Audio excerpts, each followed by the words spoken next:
Ahojte, vítam vás pri svojom ďalšom teste mojej metabolickej flexibility. Nedávno som bežal 3 hodiny nalačnom na vode a sodíku po 25-hodinovom hľadovaní. Môj ďalší test bude trocha dlhší. Tento raz budem hľadovať a budem hľadovať až 3 dni, čiže 72 hodín nebudem nič jesť. Týmto chcem opäť teda otestovať svoju metabolickú flexibilitu. Možno sa pýtate, ako to nejakým spôsobom prežijem, z čoho bude fungovať môj mozog, odkiaľ zoberiem potrebnú glukózu a tak ďalej. Takže, za normálne okolnosti ľudský mozog spotrebuje denne asi 120 až 150 gramov glukózy. Môj mozog dajme tomu 150 gramov glukózy, keď jej ju dám, čiže budem konzumovať sacharidy. Keďže ja som už asi 6 mesiacov na ketogenickej strave, tak môj mozog asi na 2/3 až do 75% využíva tzv. Ketóny a nie glukózu. A v skutočnosti mozog aj preferuje spaľovanie ketónov pred glukózou. To znamená, že môj mozog sa minimálne spolieha na glukózu, taktiež ako moje iné orgány a tkanivá. Takže veľa tej glukózy nepotrebujem. A pokiaľ o tom ešte neviete, tak neexistuje žiadny esenciálny sacharid, čiže žiadny sacharid, ktorý by sme museli konzumovať zo stravy, pretože ľudské telo si glukózu dokáže vyrobiť v procese, ktorý sa volá glukoneogenéza. A v tomto procese zoberie napríklad aminokyseliny, napríklad z vašich svalov, zoberie tzv. Glycerol, zoberie laktát, pyruát alebo acetón, čo je druh ketónu, a premení ich v pečení alebo obličkách na glukózu. Ľudské telo potrebuje každý deň asi 200 gramov, keby sa aj nehybete, asi 200 gramov glukózy, pokiaľ na nej teda frčíte. Moje telo v nutričnej ketóze potrebuje asi maximálne tak 130 gramov, keď teda necvičím. Medzi predĺžené hladovky je to asi 80 gramov po nejakých 40 dňoch hľadovania, takže aj skôr teda, takže medzi niekde 80 až 130 gramov denne moje telo potrebuje glukózy. Túto glukózu, jak som spomínal, si vyrobí v obličkách a hlavne v pečení. A už teraz si pravdepodobne vyrába, keďže som na ketogenickej strave. A približne polovicu tejto glukózy práve vznikne asi z laktátu a pyruátu, čiže okolo nejakých 35-40 gramov denne, čo slúži hlavne pre červené krvinky. Malé množstvo asi 20-30 gramov vznikne z glycerolu, nejakých 10-11 gramov môže vzniknúť z acetónu, to sú údaje teda, ktoré testovali ľudí v nejakej predĺženej hladovke, teda až do nejakých 40 dní, 5 až 6 týždňov. No a aminokyseliny samozrejme zabezpečia zvyšok. Aminokyseliny v podstate zo začiatku, keď ľudia idú do hladovky, tak aminokyseliny zo svalov vedia zabezpečiť v prvých dňoch až približne až asi 100 gramov bielkovín, teda telesných, sa musí nejakým spôsobom premeniť na glukózu. Zo 100 gramov bielkovín vzniká približne 56 až 57 gramov glukózy. Takže denne približne 50 až 60 gramov glukózy vznikne vlastne z bielkovín. Telo vlastne stráca močom denne v prvých dňoch hladovky asi 9 až 15 gramov dusíka. Podľa toho sa meria, koľko vlastne stratilo bielkovín, pretože 1 gram dusíka sa rovná asi 6,25 gramu bielkovín. To znamená, že keď denne stratíte nejakých 15 gramov dusíka močom vylúčite, tak to znamená, že vaše telo nejakým spôsobom rozložilo, keď ste nič nejedli, takmer 100 gramov bielkovín. Pri predĺženej hladovke od nejakého 3. dňa však množstvo dusíka vylúčeného močom klesá asi na 3 až 5 gramov, dajme tomu 5 gramov. To znamená, že keďže ja už som na ketogenickej strave, tak pravdepodobne budem strácať už od začiatku len asi 5 gramov dusíka a to je približne 30 gramov aminokyselín bielkovín telesných. To znamená, že moje telo stratí každý deň asi 30 gramov bielkovín svalových alebo celkovo telesných, za 3 dní to bude asi 90 gramov, čiže necelých 100 gramov by som mal stratiť a celkovo asi tak 300 gramov moje telo glukózy za tie 3 dní spotrebuje. A to vlastne za to môžem ďakovať nutričnej ketóze a ketogenickej strave, pretože keby to tak nebolo, tak okrem toho, že tieto prvé vlastne dni by boli pre mňa veľmi ťažké, tak musel by som, samozrejme, stratil by som viac bielkovín telesných. A preto vďaka nutričnej ketóze nestratím toľko telesných bielkovín, koľko by som normálne stratil, a nebude to pre mňa také náročné, pretože som aj zvyknutý hľadovať pravidelne každý deň približne 15 a viac hodín. Takže predtým, ak začnem svoj test, tak poďme urobiť nejaké prvé merania. Každý deň sa samozrejme odvážim, nafotím, zmerám si tlak, merám si hladinu krvných ketónov, beta-hydroxybutyrátu a krvnej glukózy. Takže poďme začať. Najprv teda váha. Teraz si poďme zmerať krvný tlak a tep. Tak aj dnes si zmerať ketóny a krvnú glukózu a následne si dám posledné jedlo na najbližších 72 hodín. Potom už jediné, čo budem do seba dávať, je čistá voda, sodík, čiže v podobe himalajskej soli a možno nejaká čierna káva, samozrejme kvalitná organická power coffee. Takže idem zmerať najprv krvnú glukózu, uvidíme koľko máme, jedol som naposledy okolo 9. večer, čiže je to nejakých 14 hodín, čo som naposledy jedol, za chvíľu je 11 hodín do obeda. 5,1, to je celkom dosť na to, že som nejedol 14 hodín, ale ráno sa to stáva, alebo do obeda. Poďme na ketóny. Tie už, ak som v minulom videu hovoril, nemávam často vysoké, čo má byť dôkaz, že moje telo výborne spaluje. Po vlastne týchto 72 hodín hľadovania by som už podľa nejakých teda štúdií, by som mal mať okolo 2 až 4 mmol beta-hydroxybutyrátu, tak sám som zvedavý, aké hladiny dosiahne. Opäť 0,1, tak som aj pred svojím behom, čiže hladiny ketónov veľmi nízke, v podstate keby ani nie som nutričnej ketóze, ktorá začína od 0,5 mmol na liter beta-hydroxybutyrátu. Takže to boli moje merania, uvidím, jak mi ketóny a glukóza sa upravia v najbližších dňoch. Jak som spomínal, aby som stratil maximálne 100 g svalovej hmoty za tieto 3 dní a môj mozog by mal na 2/3 až do 75% spalovať ketóny, až nejakých 100 g ketónov denne, ale len približne 30 až 40 g glukózy. Dobre, takže to boli moje merania a čaká ma posledné jedlo, aké bude samozrejme 4 domáce vajíčka, praženica na bravčovej masti, a kvalitné domáce vajíčka z produkcie mojich rodičov, veľký plátok domáceho masla z farmy, vlaské orechy predtým 24 hodín minimálne namočené vo vode, aby sa zbavili antinutrientov, nejaké zelené olivy, samozrejme nie bežné kupovanie, ale kvalitné, ekologické, v náleve bez konzervantov, domáci chren a čo by nemohlo chýbať v našej rodine je kapusta, pravdení rodičia robia sudovú kapustu, takže má plný tanier, ešte som si prelial extra panenským olivovým olejom, ktorý mám originál z Grécka, taktiež domáci. Takže toto bude moje posledné jedlo a dnes je v podstate piatok, máme 19.12.2014, tak za 10 minút 11 hodín, takže najbližšie budem jesť až pondelok, približne o tomto čase okolo 11. Takže medzi tým urobím nejaké merania, takže vidíme sa na ďalších videách. Zatiaľ sa majte a dobrú chuť.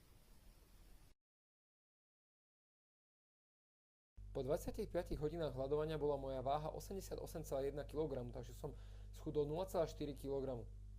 Môj krvný tlak bol 128/79 a srdcový tep bol 45 úderov za minútu. Hladina mojej krvnej glukózy bola 4,6 mmol na liter. Hladina môjho krvného beta-hydroxybutyrátu bola 0,4 mmol na liter. Po takmer 50 hodinách hľadovania som schudol ďalších 0,8 kg a moja váha bola 87,3 kg. Môj krvný tlak bol 122/79 a srdcový tep klesol na 42 úderov za minútu. Moja krvná glukóza klesla na 3,8 mmol na liter.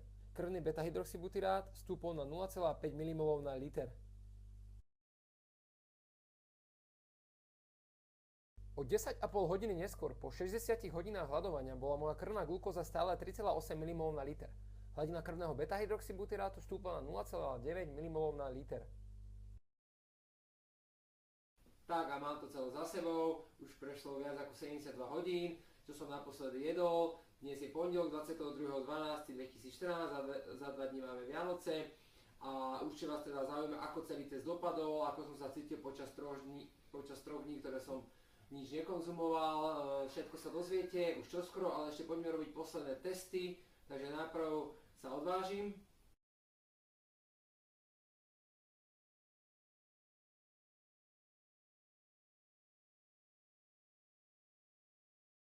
Teraz si zmerám krvný tlak a tep.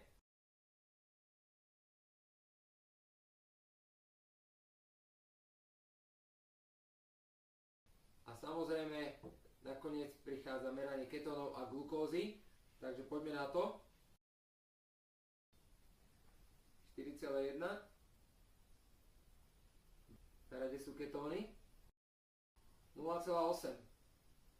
Takže toto už je číslo pre nutričnú ketózu, ale stále menej ako 2 až 3 mmol, ktoré by som mala mať po 3 dňoch hľadovania, čo opäť nám potvrdzuje, ako moje telo vie dobre spalovať ketóny.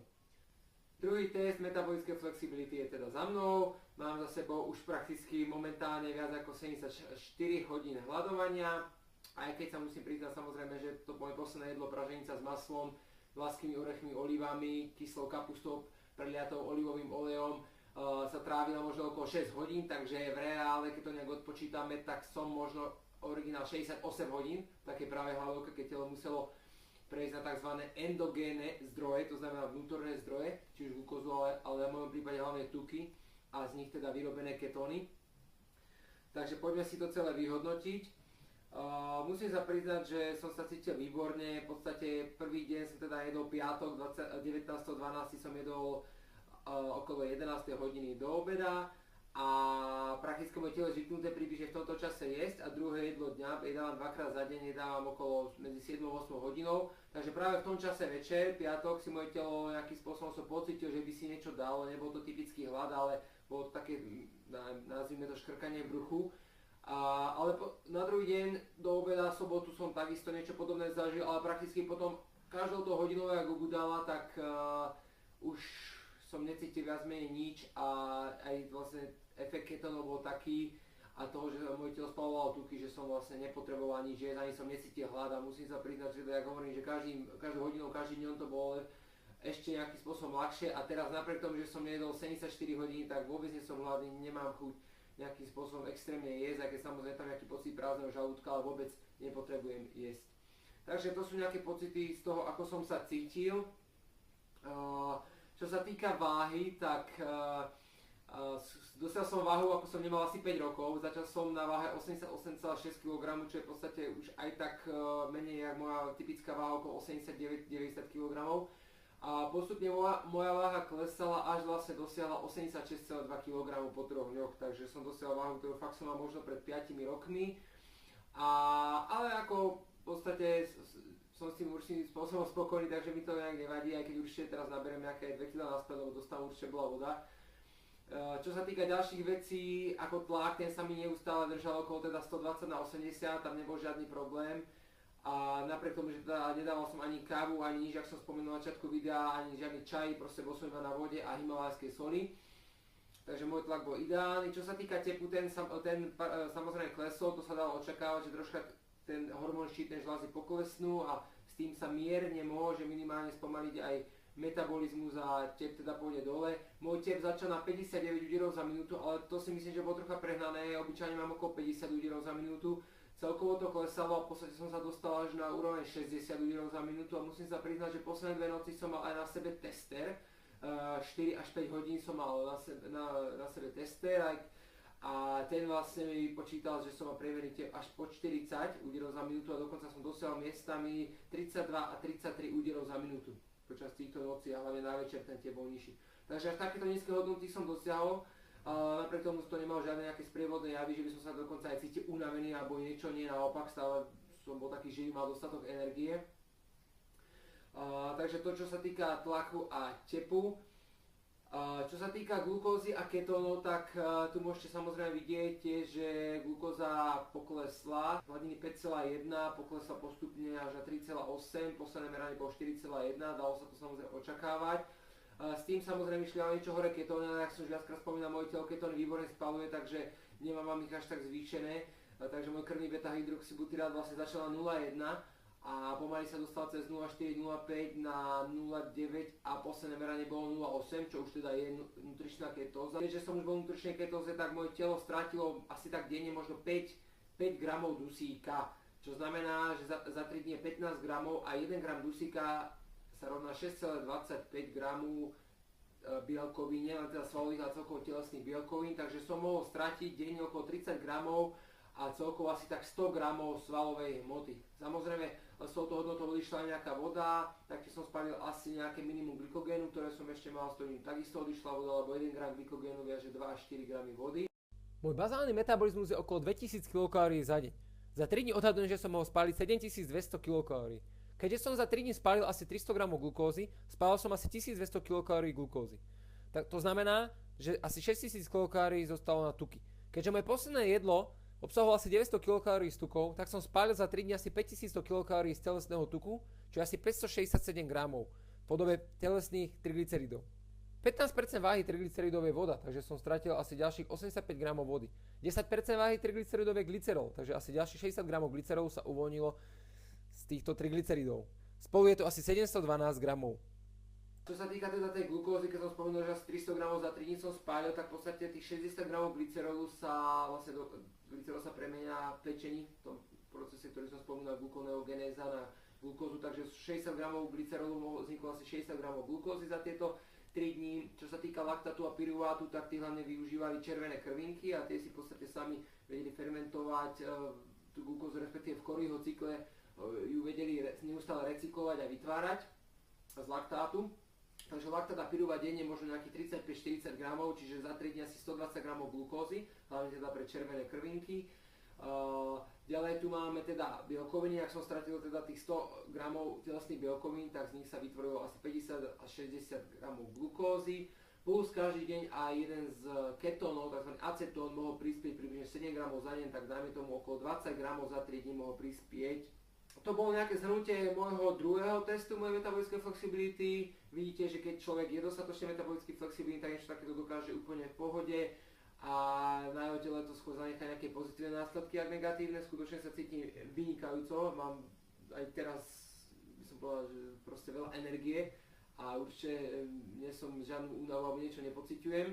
A samozrejme ja teda po vyše 74 hodinách si teda pochutnám na svojom prvom jedle, to samozrejme bude vysokotučné ketogenické. No a čo by mohlo byť také správne vysokotučné ketogenické jedlo, tak ja som si samozrejme zobral 40% smotanu, 200 ml, pekne som si ju vyšľahal, pridal som si do nej asi 4 deci alebo 3 deci kefíru domáceho, z kefírovej huby, zo surového mlieka. Navrch som si posypal kokosové čipsy, kakaové maslo, 100% tuk, to je pár takých minciach, to som nakúpil. Takže tam mám pár takých mincí na vrchu a mám samozrejme orechy, ktoré opäť boli namočené v prefiltrovanej vode, aby sa zbavili antinutrientov. A v tej smotane a kefíri mám ešte samozrejme 100% kakao, kurkumu, škoricu, takže to mám trocha tak ochutené. A mám tu samozrejme nakrájené jedno avokádo, takže opäť taká vysokotučná, nízkosacharidová nálož s adekvátnym príjmom bielkovín, aby som sa ďalej udržal v ketóze. A my sa čoskoro stretneme pri ďalšom teste, pri aj ďalších videách, takže ďakujem vám za pozornosť a prajem vám dobrú chuť.